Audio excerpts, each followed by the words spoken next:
जब एसडीएम को रोकने की भूल हुई। एक सच्ची कहानी। क्या आपने कभी सुना है कि एक दरोगा ने एक एसडीएम को ही रोक लिया और रिश्वत मांग ली? आज हम आपको ऐसी ही एक सच्ची घटना सुनाने जा रहे हैं जिसने पूरे जिले में हलचल मचा दी। सफर की शुरुआत। यह घटना एक छोटे से गांव की है जहां एसडीएम राधा शर्मा अपनी बहन की शादी में शामिल होने के लिए स्कूटी से जा रही थी। उनके पास कोई सरकारी गाड़ी या सुरक्षा दस्ते नहीं थे, बस एक साधारण स्कूटी जिससे वे अपनी बहन की खुशी का हिस्सा बनने जा रही थीं। राधा शर्मा समय पर पहुंचना चाहती थीं, इसलिए उन्होंने जल्दबाजी नहीं की, लेकिन सावधानी से स्कूटी चलाते हुए आगे बढ़ रही थी। रास्ते में गांव की हरियाली, संकरी गलियां और मिट्टी से सनी सड़कें थीं।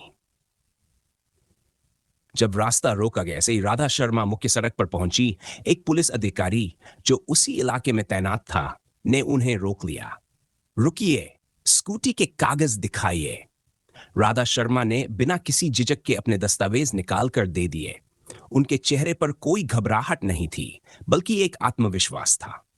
राधा शर्मा, ये लीजिए, मेरे सारे कागजात पूरे हैं। मुझे जल्दी है, मेरी बहन की शादी में जाना है।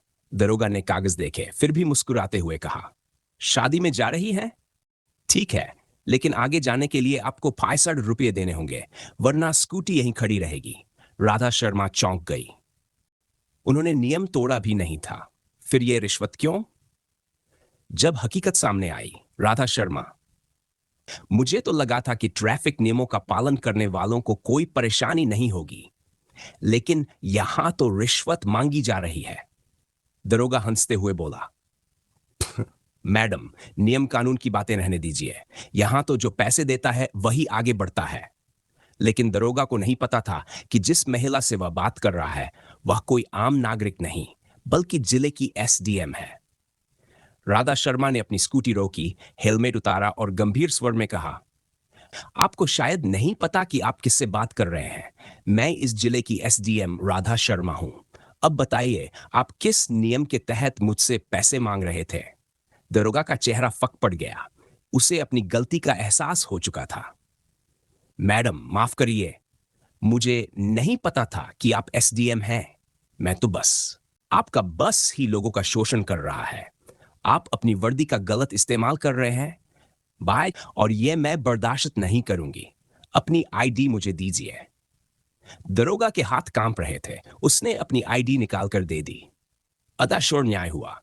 राधा शर्मा ने तुरंत जिले के उच्च अधिकारियों को सूचित किया और रिश्वतखोर दरोगा के खिलाफ शिकायत दर्ज करवाई। अगले ही दिन उस दरोगा को निलंबित कर दिया गया। यह खबर पूरे जिले में फैल गई और लोग एसडीएम मैडम की ईमानदारी की सराहना करने लगे।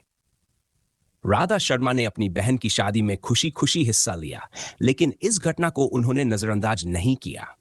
उन्होंने यह साबित कर दिया कि कानून से ऊपर कोई नहीं है, चाहे वह कोई भी पद पर हो। यह कहानी हमें एक महत्वपूर्ण सबक देती है। सही के लिए खड़े होना जरूरी है, चाहे हालात कैसे भी हों। ईमानदारी और कर्तव्य निष्ठा ही किसी भी अधिकारी को सच्चा सम्मान दिलाती है।